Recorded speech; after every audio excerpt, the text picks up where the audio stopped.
Welcome, golf fans, pursuers of knowledge in the almighty dollar. This is your golf guru bringing you the 2023 Valspar Championship. This is going to be my preview show where I'm going to go over all the information you need to know about the field, the course, and we're going to dive into the betting side. Look at some odds, look at some guys that I'm looking to bet, and get them in before the money starts to hit them and the odds start to go down. So with all that said, thanks for stopping by.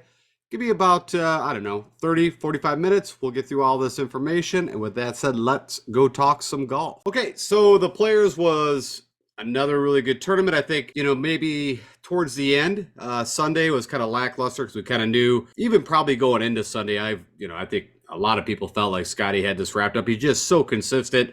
He's so steady. And typically as the winds and the conditions get harder, Scotty plays better. Now, with that said, there was some hopes that I had that, with guys that could make a run, and some guys did, but they fell back. And we'll talk about that a little bit more. But let's kind of rewind and go back to the beginning of the tournament. And of course, very early on, you had a couple shakeups, right? You had, Rahm withdrew from the tournament due to I think it was a stomach bug, a virus, whatever it was, before he even teed off Friday morning. That wrecked a lot of people's probably lineups. I don't think it was crazy. I think he was about 16% owned in the Millie Maker. Of course, I was not on him. I picked Scotty and Morikawa was kind of my top two guys in. And then you had Rory over here who just kind of destroyed the TaylorMade carbon driver sales, just stating that definitely some things that he's got to figure out with the driver. And I think he ended up shooting 6 over, missing a cut. Maybe he did better. Maybe it was 4 over. I don't know where he ended up. But Rory just not playing his golf. So, was able to dodge those two bombs for us. Hopefully you kind of tailed.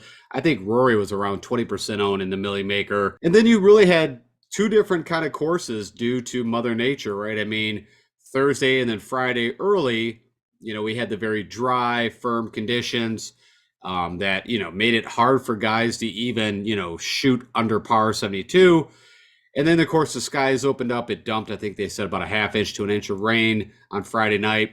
Then the guys came out in the morning and, just blitzkrieged it on Saturday and shot, we had trying to remember what Hoagie had the 10 under and, almost was, missing the cut all the way over to, ended up in the top, I think top 4 after all said and done. And then even some other crazy things, right? I tweeted this out. Chad Ramey, of course, what did he win? The Puerto Rico Open. It was one of the swing courses. But I mean, he did all the putter, but it was windy conditions. And this guy, I almost called it the miscut Masters that came out of nowhere where, he's been pretty much not good at all since he had his win. But shot, I think he led the field 9 under. So if somehow, which I did not have him as a first round leader, it looked like Morikawa at like 7 under was definitely going to be your first round leader.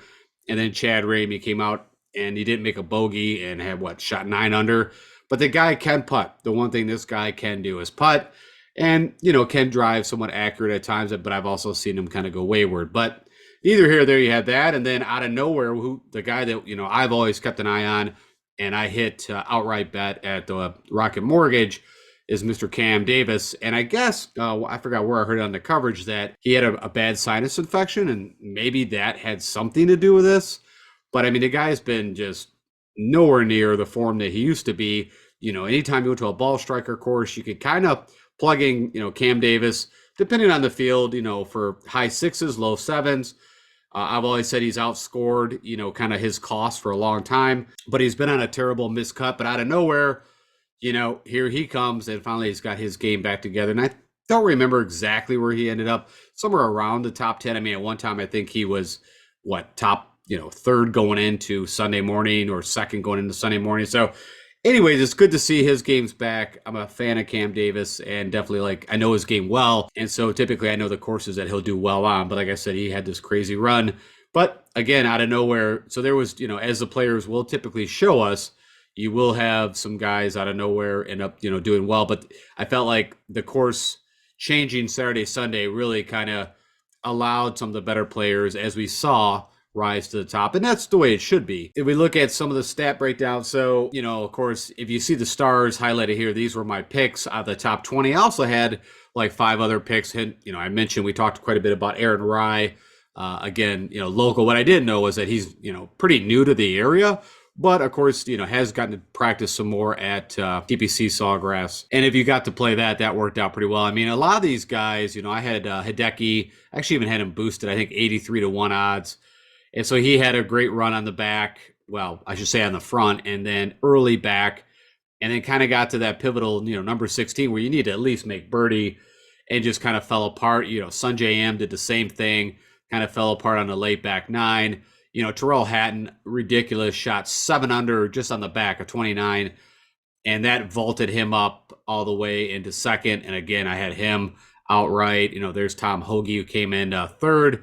And Victor Hovland kind of, it was just weird, where Victor at times looked like he could have been right there competing for this tournament if he could have done something a little earlier on.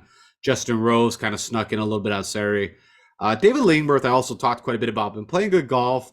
Of course, he battled Tiger here way back. I think it was like 10 years ago at the Players. Max Homa just did not do enough in the first 2 days. I think he ended up even, and then actually, shot like 3 or 4 under each Saturday, Sunday. Had a good Saturday, as a lot of people did, but just wasn't making the putts. Justin Suh, again, a nice outing, and there's Cam Davis. So Cam fell a little bit, right? I think he, like I said, started at 10 under, fell back all the way, to 8 under. Minwoo Lee, I didn't even bring him up, but of course he was your coming in, Sunday morning as the guy to kind of contend. But I think all of us, I don't know, if you follow golf quite a bit, wasn't too worried. I mean, Minwoo Lee is very elite off the tee and pretty accurate and long. The irons could be very, iffy. And then his putter, as everybody can come and go, but he does putt aggressively. And I was a little bitter because I think I was on him for the Honda, and then, didn't really come to fruition over the last couple turns. But then, of course, out of nowhere, here he goes. Kyle Morikawa, a lot like what we saw. Oh, what was it? The Arnold Palmer with Rahm. After the first round, I think a lot of people kind of felt like, okay, here we go. Kyle Morikawa is going to get another win. And, I think a lot of people were already, kind of, even me, I had him 25 to 1, was like, okay, this looks really good for him to get a win. He was talking about how, his game is just, hitting the ball better than he did, back in 2019 and all these things. And so, it was kind of interesting. Again, you can see the putter is still letting him down. And then the last guy, of course, Adam Hadwin, I'll talk about, another pick of mine that, of course, is also a past champion. It's been a while, but a past champion at the Valspar where we're going.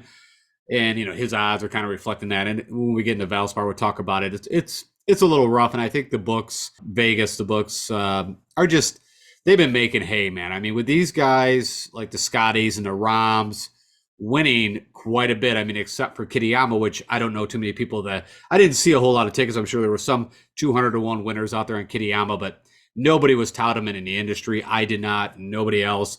And so right now, I think the books are just loving these 10 to 1, 8 to 1 wins. This tournament, I think it's definitely got the opportunity, of course, because of the weaker field. But what Vegas has been doing is just, anybody that has a chance, like even, Davis Riley or Hadwin or any of these guys, they got them at, 30 to 1, 25 to 1.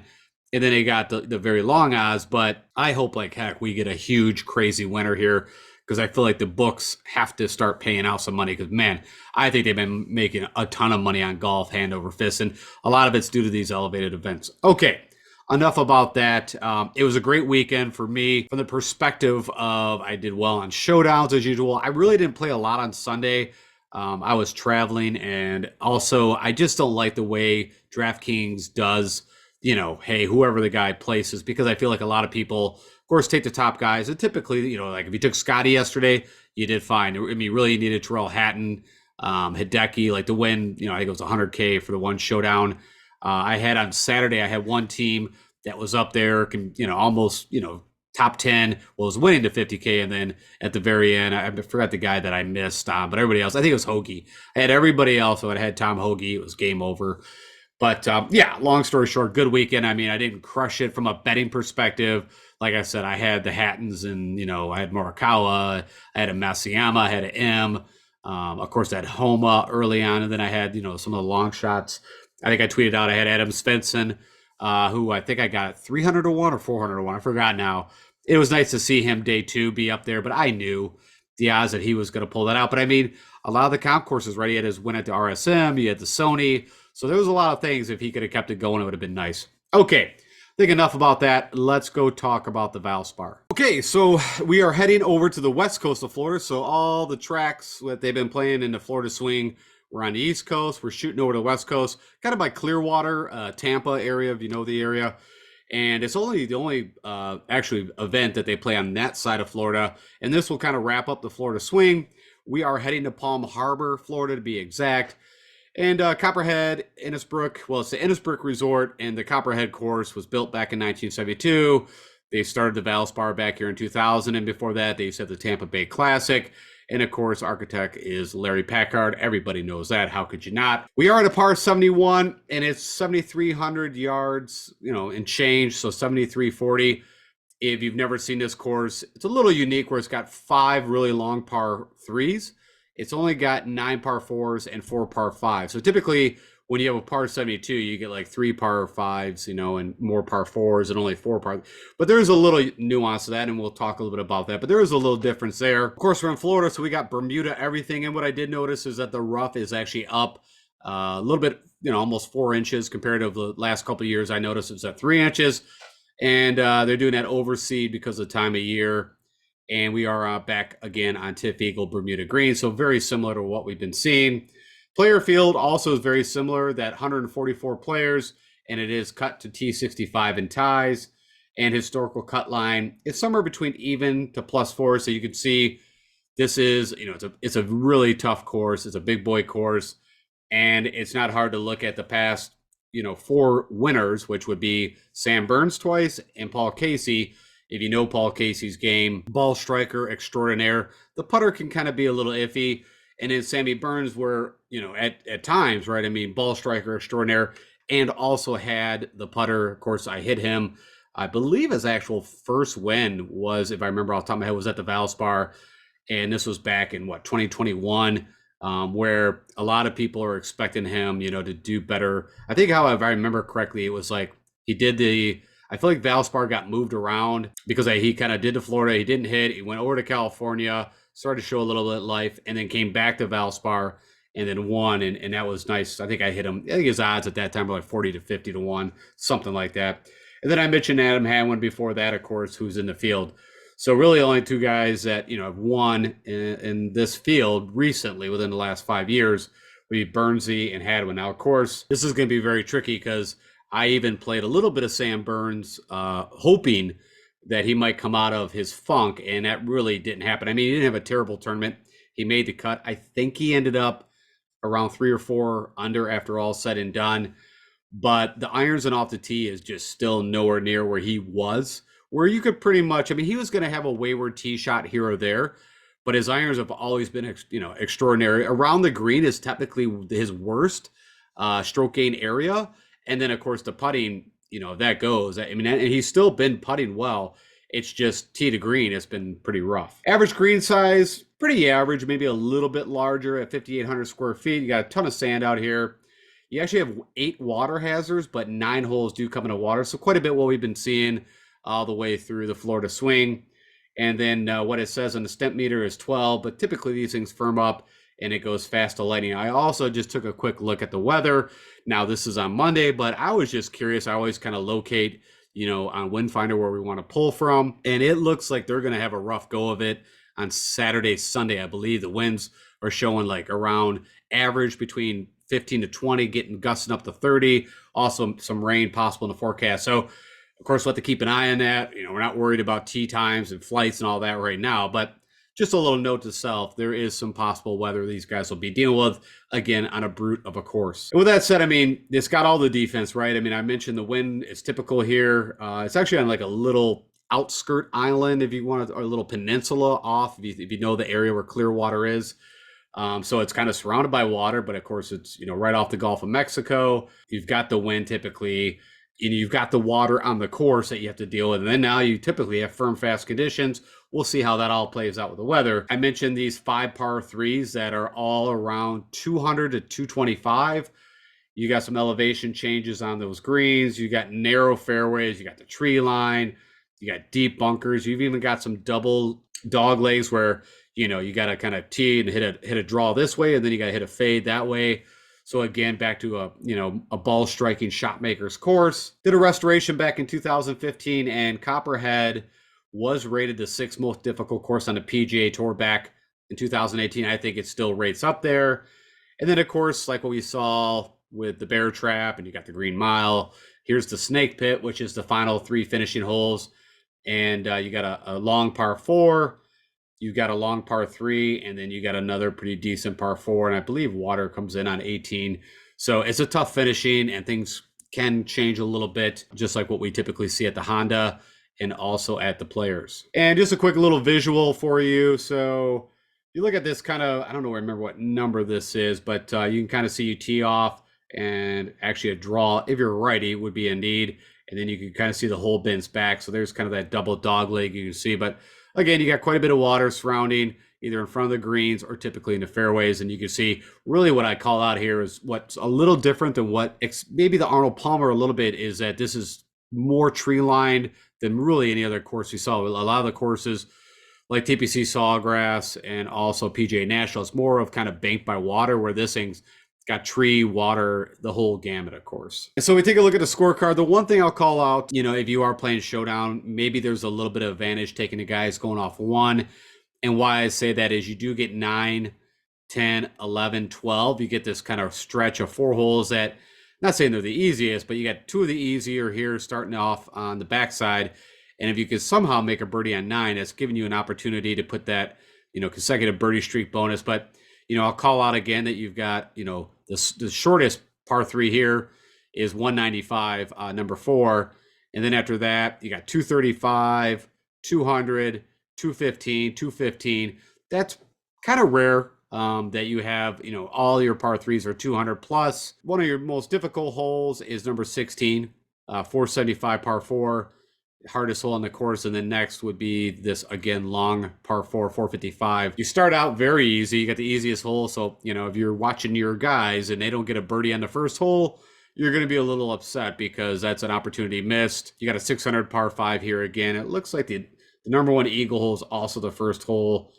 And as usual, you got 6 holes you can take advantage of typically, and you got 6 holes that typically cause issues. That's kind of for every course. Scorecard up for the PGA Tour today, and everything was spot on. I called out, last week that number 9, that par 5, they actually lengthened 20 yards to kind of make it a true 3-shot hole, but there were still a couple of guys that could drive it or at least get it up front. So, it's kind of funny. They just keep trying to lengthen some of these par 5s, and, even when they do it, it just doesn't matter. And of course, a lot of it has weather also permitting if they can go for it in 2 or not. All right, so the stroke gain or custom stat model that I will be using and kind of how I'm ranking it. Number 1, I talked to this on Blue in the Face ball striking. And again, if you're a little bit new to this, I doubt you're playing the Valspar new to it. But if you are, it is combining off the tee, and also the approach shot is ball striking, who does that best. And then, of course, off the tee. And I've looked at this a bunch of different ways. I've taken distance. I've taken distance with fairways. But if you're going to take distance with fairways, you might as well just use off the tee, which that's what it combines, is length plus hitting fairways. Approach, I'm using 3. Around the green, I showed you, there's 2 parts to this. Around the green and scrambling here. You've got these really long approach shots that typically come in somewhere around 175 to 225 is on average of what they're going to be hitting into these greens. And so with that said, you're going to be, not a lot of green and reg. You're going to need this around the green. And then scrambling, if you do get a little wayward off these tees, you are going to have to get out of some tree line area. So that's why those are kind of, a little bit unique. It's definitely scrambling. I don't typically pull in, but on this course, it is called for. Putting, you're going to see is way down. And when we get into what guys have done well past here, you do need to putt here, but you're going to see guys that have finished well that have, barely gained on putting. So that got moved a little bit down the board. And it's also, again, very hard to predict the guys that are just going to go off with a putter. I usually had proximity pin. I usually went with 2 of these, but I kind of simplified this a little bit. I'm going to go to 175 to 200. That's the most approach shots come in from 175 to 200 yards out. The next one would be 200 plus. So, but I kind of removed that one. I kind of feel like that one kind of covers it. And then just overall stroke gains on par 5s. There's, a couple at 600 yards. There's a couple at 550. But, we'll just look for the guys in this field. And again, is a weak field, hence where it's gotten kind of smashed into. between elevated events. And then I mentioned these par threes are key. These, you got 5 of them pretty much fitting between this yardage. So we need the guys that do well in there. And then I am going to go with birdies. I mean, I mentioned Sam Burns won back-to-back here, shooting 17 under each time. On average, the score is somewhere between 12 to 15 under. The course does seem like it's giving up a little bit more. If you kind of track the history of it back to when Hadwin won, I believe he won at like, I don't know, single digits under, if I remember right. So with all that said, I mean, I mentioned, if you take the past 4 years, 4 winners, and of course 2020 was canceled due to COVID. Paul Casey is the guy that, won, was back-to-back here and, did it just ball striking the crap out of it and not really putting. So that kind of shows you that it can be done that way. But you can also see Burnsy, of course, crushed it and off the tee approach. And then, with the putter gained 9 strokes. And of course, if you watch that, of course, Keegan Bradley, who's done well here, and again, fits that perfect ball striker mode. Not the greatest putter. Cameron Tringale at this time was a little bit out of nowhere. If I remember correctly, Victor Hovland fits that mold. Abe Answer, I kind of always look at him as, of course, his win was on TPC Southwind. More of kind of a strategic, hit fairways, good with the irons, but his putter also a little shaky. But you can see, actually, he gained a ton with the putter, but really didn't do it with the irons. Louis Oosthuizen, I would put him in kind of an Abe Answer fit. Kokrak, everybody thinks he does drive the ball pretty long, but he's not super long. You have Bubba, of course, you work at the ball around here, and then Sunjay M. So that was kind of taking the, past couple of years there. And then we look at specifically what you need to do here. As I mentioned, I think ball striking is first over everything. Give me guys that hit the fairway and hit it long, and then give me guys that are good on it with their long irons. We'll worry about the rest as it goes. And then I kind of take a look at specifically last year. Of course, Davis Riley was your guy, kind of new to us, and you can see he gained off the tee. Didn't really do much with the irons, but did with the putter, good with around the green. Matthew Neesmith, who I'm kind of interested in. If you look at where Neesmith has done well, a lot of the comparable courses, this fits right down his alley. Gained a ton with the irons, also gained with the putter. Of course, Justin Thomas is in the field. He's mentioned, he played this last year, but didn't play it for quite a bit before that, just the way it fit, but really likes this course. So, there's going to be some big questions with like the JTs, the Spieths, and the Burns, the guys that are, going to be up there. Fitzy is playing here again. Should fit. I mean, I have to really kind of dive into what Fitzy's been doing because I haven't really seen a lot of him. He's been up and down on the leaderboard, but nothing great. Robert Streb was kind of nowhere. Sahith Theegala makes total sense now. I kind of mentioned his driver has been a bit wayward. Stewie Sink, was a cheap play, but he does have the distance. You can kind of look at a couple of his wins. The Safeway or the Travelers, not the Travelers, I believe it's the Safeway, but does have length and can hit the long pretty good. And then there's Adam Hadwin again showing up here. So again, some good showings for Adam Hadwin, who's also, up there and going to be in the low odds, hence higher pricing on DraftKings. Okay, so now if we take that custom stat model I was just talking about, I'm showing you the top 15 players against recent form, no filters turned on. So I'm looking at the last 6 tournaments for most of these guys, or 24 rounds. And the weighting, just so you know, ball striking at 20%, off the tee at 15, approach at 25. So about, 65% of the model? 60%, I guess if I do the math correctly. Around the green at 5%, putting at 10. Those par threes, 5 of them at 5%. That proximity from 175 to 200 at 10%. You got 25% of the shots coming in from there. You got birdies, want to pull that in, and then scrambling both at 5%. With all that said, you click compute, and Adam Hadwin comes to the top of the model. Number 1, you got Keegan Bradley, of course. So Hadwin's won here. It's been about 4 or 5 years. Keegan Bradley had a runner-up shot. I believe that was last year. Justin Suh. You got this Ryan Gerard, right? He's only got 2 rounds. You got the Puerto Rico Open and the Honda, right? He qualified for the Honda and had that really good showing. I think he ended up like 3rd or 4th. So, a little hard, but I think he's interesting. Of course, they got him at 100 to 1, which is a little ridiculous. I think his odds could be a lot higher since we only seen him on the tour twice. You got Justin Thomas next. You got Benny Martin, Gary Woodland, who, great ball striker, just horrific with around the greens and putting. But whenever that flips, watch out. Wyndham Clark been playing some really nice golf, even had an okay showing at the Players. You got Stefan Jaeger, the Korn Ferry Master, waiting for that to transfer over. Alex Smalley, I believe he had a hole-in-one on Sunday morning at the Players. Ben Griffin, another good showing at the Players. Justin Rose, came up on Sunday and I think ended up like 8th at the Players. Nick Taylor had a chance to win the Waste Management here, a couple tournaments ago. Johnny Vegas missed the cut. He actually hurt some of my lineups, and that was one of my picks that did not work out. And then Jordan Spieth coming in at the bottom there. Still, playing decent golf, but 12-1 might be a little hard to stomach. All right, so as always, we look at recent form, and now we want to look at history, the guys who've done well at this specific event. Now, the hard thing is a lot of these guys have not played here or played here, just a little bit, except some of the top guys. But no shocker, Sam Burns, back-to-back winner, is your number one against my model. Jordan Spieth, Matthew NeSmith.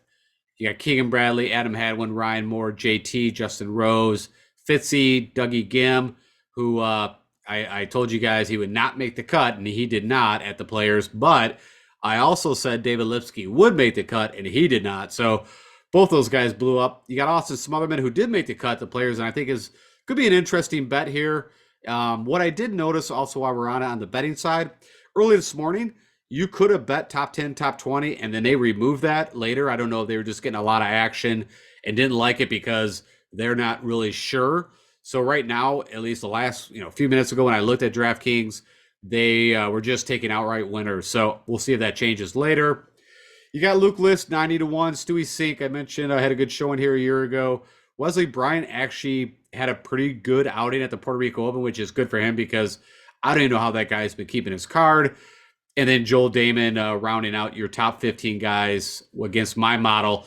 And yes, you're going to notice I only looked at the past 12 rounds or 3 tournaments here because a lot of these guys haven't played that much here. And I want to keep it somewhat recent. And then if you want a bigger, broader look from just a total stroke gain at this course over the past 5 tournaments here, so you get this look too, it's not even close. Sammy Burns, gaining 41 strokes. But I told you, Sammy Burns has been just bad. And I'm curious if we're going to get a better number or not, because I don't know who wants to bet that at 16-1, not me.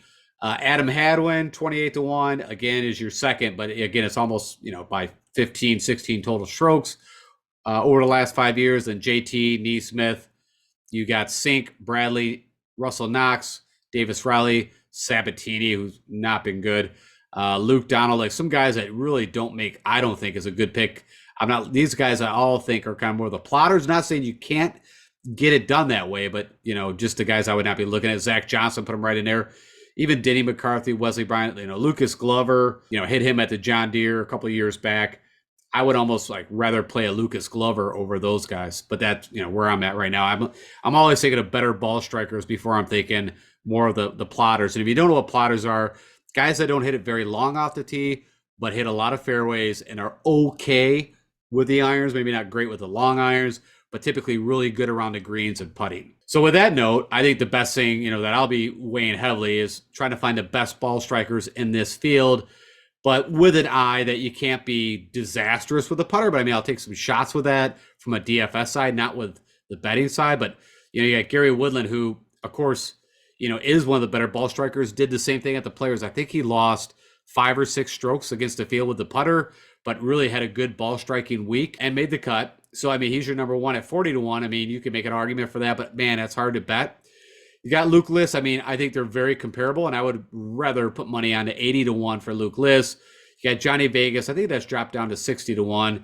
You got Smalley, James Hahn. Fits kind of in that bucket ball striker, but just horrific with the putters. You can just see all this red on around the green and putting. Adam Hadwin, Nick Hardy, which, kind of more of a younger version of kind of a Gary Wood, again, very elite ball striking, but pretty bad with the putter around the green. You got Davis Riley, who's kind of picked it up. He had some miscuts there, but last couple tournaments in Florida has been showing up. Keegan Bradley fits that ball striking mode. Again, it can go full Keegan as he did and missed the cut. He was one of the chalkiest. I don't know if he was the chalkiest, but him and Day were up there like the 25 percentiles. And of course, he blew up on Friday and missed the cut. Was not on him for that reason. And I just couldn't, for that kind of ownership and knowing what Keegan could do. You got Stefan Jaeger, Ryan Gerard, again, there he is, again, mentioning he doesn't have a ton of, background. Aaron Rye, one of my long shots to help you out on a DFS side, which he did, 60-1, but I don't know if this is a course I want to play Aaron Rye. I like him on, I don't think he's the best ball striker. That's just my opinion. I know he's up here comparative, but again, he also lacks the putting. I'd rather almost play a Justin Suh. And then you got JT, who again, like I said, a lot of these guys, I think Spieth, tee to green has been better than what Justin Thomas has been showing us recently, and also what we've seen out of Sammy Burns.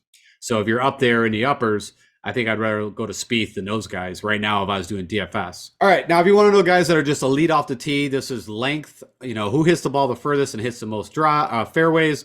No shocker. Luke List. You got Johnny Vegas, Gary Woodland.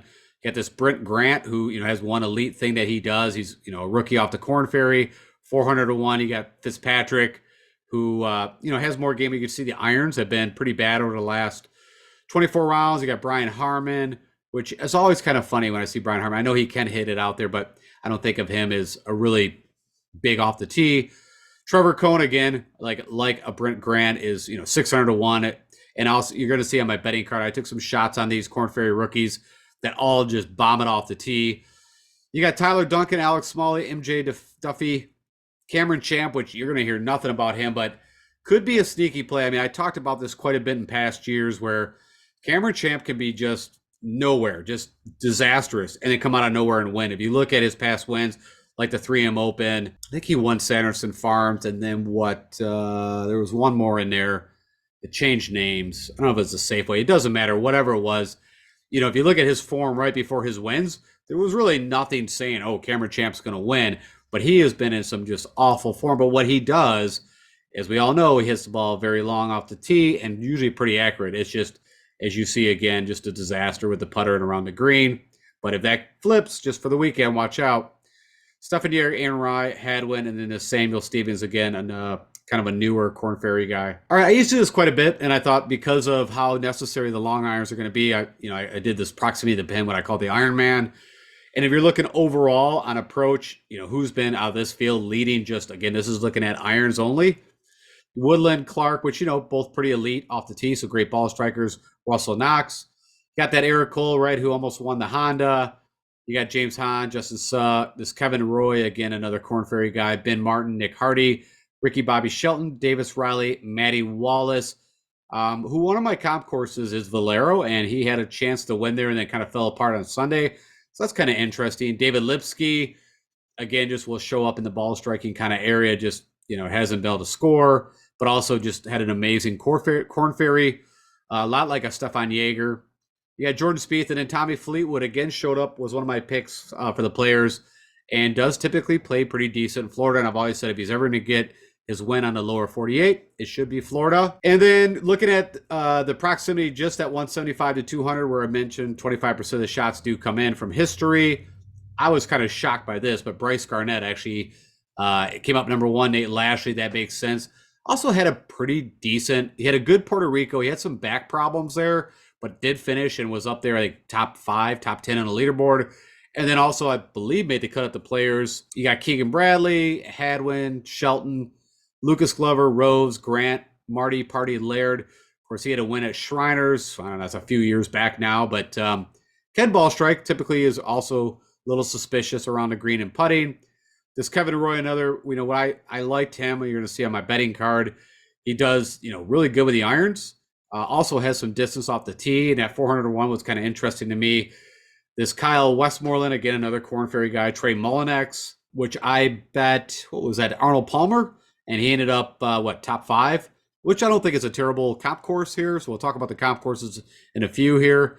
You got Benny Martin, Sam Ryder, and this Zach Blair. Again, if you're interested, from this 175 to 200, who has done the best over the last 6 tournaments. And then the last one, this 200 plus out, pretty similar. You're going to notice on my cover screen, Will Gordon was on there, which pretty rare, but I always tell you guys before I do any kind of analysis, I'll have guys in mind that I'm interested in betting. Now, I was hoping to get a little better number than this, but first bet I made was Will Gordon, hence he's kind of my pick out of nowhere to win this thing. And we'll see how that all works out. He had a good, Friday or Saturday? He had kind of back-to-back at the players, and he had a chance. He shot, 62 at Mayakoba to take a first-round lead and did lose to Russ Henley, also was a pick of mine, who made the cut at the players. But I really like Will Gordon. I mean, it does come down a little bit to the putter, but I think he's one of the better ball strikers in this group. And then Justin Suh, Nee Smith, Nick Hardy, Bradley, Kevin Roy, Mateus Schmidt, Brandon Matthews, Pearson Cootie. Also, as we know, a couple of Corn Ferry wins, and has played some really good golf in the 2 tournaments he's played. I believe it was Arnold Palmer, and I don't know if he played. I don't think he was at the Players, but what was the other one then? Arnold Palmer in the Honda. He hits the ball a mile and is pretty good with the irons. And if he, we've seen he can get it pretty hot with the putter. Got Austin Eckroat, Korn Ferry grad last year. My buddy Austin Smotherman, who is a good ball striker, but he was actually up round one early in the leaderboard at the Players. I thought it was kind of funny. My Brokeback buddy, Patty Kazire, Johnny Vegas, and this Vincent Norman, another kind of rookie. So got a ton of Korn Ferry guys here. Okay, so I mentioned the comp courses, and I, really have done over, the past few years, I've really kind of found the sweet spot. And I think the best two comparable courses, because they get the same kind of field. It is Bermuda, same kind of length, tree line, is Sanderson Farms and the Valero. I threw Bay Hill in because it is Florida. But I mean, a lot of these, we have some guys, I don't know what percentage of the field, but also it's a big boy track. So my favorite three comp courses to use against Innisbrook, Copperhead are these three. And so if you look at just that over the past 24 rounds against these tournaments or courses, and it should come out this way, right? Sammy Burns, Keegan Bradley, 1 and 2. Keegan has almost won the Sanderson Farms. I think Sammy Burns has also won Sanderson Farms. I'm almost 99.9% sure that's correct. You had Jordan Spieth, who won the Valero. Fleetwood, who's done well at the Arnold Palmer's, I guess showed up at some of these. JT, Gary Woodland, Dougie Gim, Nick Hardy, Fitzy, Streelman, Hadwin, Rose, Smotherman, Vegas, Neesmith.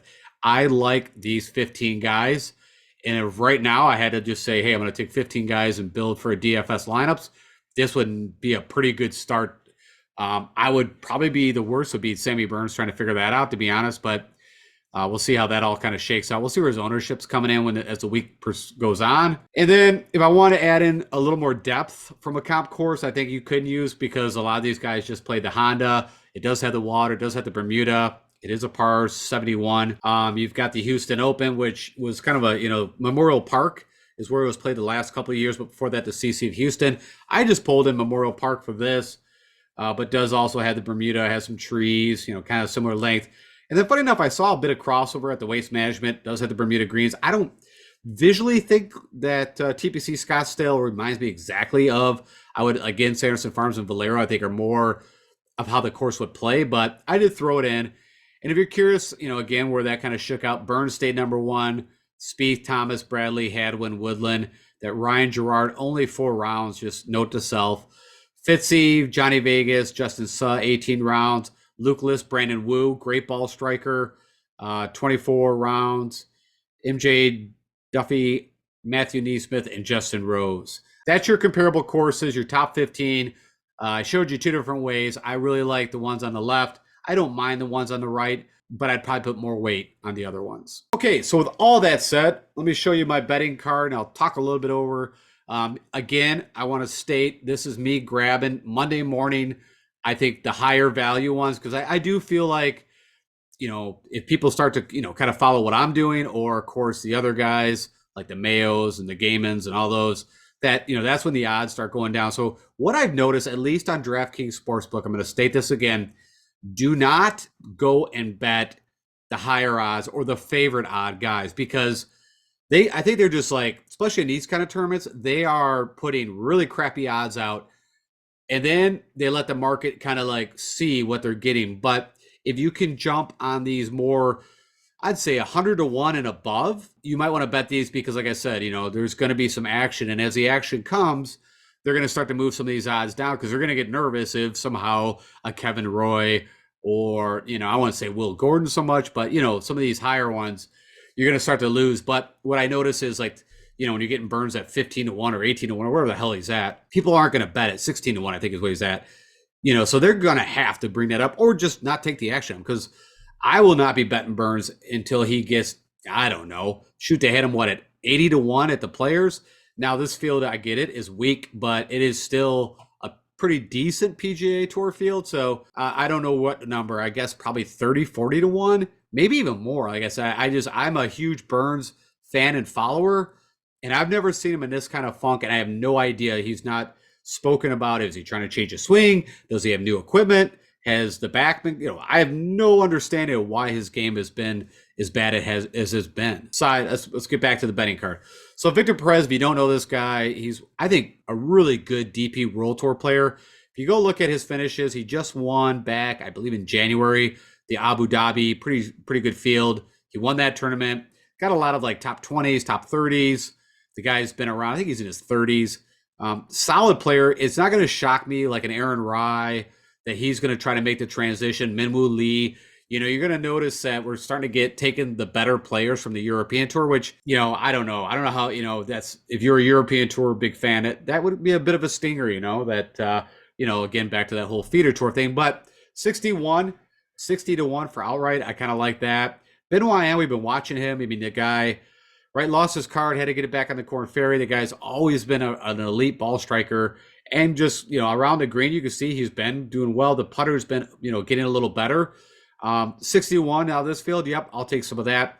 I already mentioned Will Gordon. Yeah, 70-1. Give me all of that. Pearson Cootie, I'd get on that while you can. I don't know if it's moved any sense, but, the guy hits the ball on average like 320.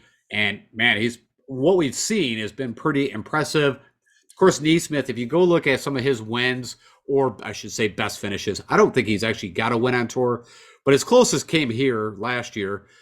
He's also done well at the Shriners, Sanderson Farms, a lot of the comparable courses, even Waste Management. Molinex, again, very similar, I think. He's also, seems like he's had his better putting out as he won what I think it was the Barbasol or the Barracuda. I always, as you guys know, get those two, the alternate tournaments. That's where he had his one win. This Ludwig Eber, right? I mean, he literally is the best player in college, and we saw him come out. I believe that was at the Honda, just play amazing. So, I'm kind of interested in that again. I mean, why not? Joseph Bramlett, kind of similar story to a lot of these other guys. Lost his card, got it back. And if the putter goes, the guy's pretty elite off the tee, and ball striking can be right there. Trying to see what it's 22. So I like that at 110-1. And then these are just long bomb shots. So these guys all kind of do the same thing. They're all kind of elite off the tee. Well, Cameron Roy, I guess he doesn't hit a lot of fairways, but he hits it long. You can see, though, he's more elite on approach. So they have kind of like one talent, I'd say. Also, that you see pretty good with the long irons. So that's why those guys, I bet, and I'm not, of course, nothing crazy on them. But hey, you throw $10 on it, you can do the math. I mean, it'd be a nice little hit. So that's my betting card right now. It will, maybe when I can get some top 10, top 20 stuff going, I'll, add a little of that. I'm going to watch and see how the odds kind of shake out on the upper guys. But really, I'm not super pumped to play Justin Thomas at, again, 15-1, Burns, George Spieth. I feel like all those guys could be beat by a lot of these guys the way their current game is now. Honestly, I think Spieth out of the field probably, or Fitzy maybe, has a better track. Like I said, I'm kind of shocked that they're trying to push Sammy Burns at us. Yes, he won back-to-back, but the guy was playing nowhere near this bad. So we'll see. All right, and there's my buddy as we speak about Sammy Burns. As always, if you are checking me out for the first time, or as my followers, click that like button, share with anybody else. But if you are a first-timer, subscribe now. Hit that subscribe button. I do this kind of information, so if you like how I do it, I think I get right to the point, and there's not a lot of fluff. Here's at least from a data perspective, and you get my opinion too. Also follow me on Twitter at DFS Golf Guru. I put up any updates that you guys need to see. And I did reach out to my 3 $100 winners for the players, but I didn't get any responses. So I'm going to ping you guys again, and hopefully you guys see it and respond. Maybe later in the week you'll notice, but I do need to get your PayPal email address. If for some reason you do not have that, we can figure out a different way, but that's typically how I get the money over to you. All right, guys, all the best to us. I hope you had a good weekend. I mean, for this year so far, from a DFS perspective, it was some of the best picks I've had because there was a lot of bombs, and that's probably one of the harder events from a DFS side to get close or get right. And so I hope that worked out well for you guys. It worked out pretty decent for me. So, all right, guys, all the best. Talk to you guys tomorrow.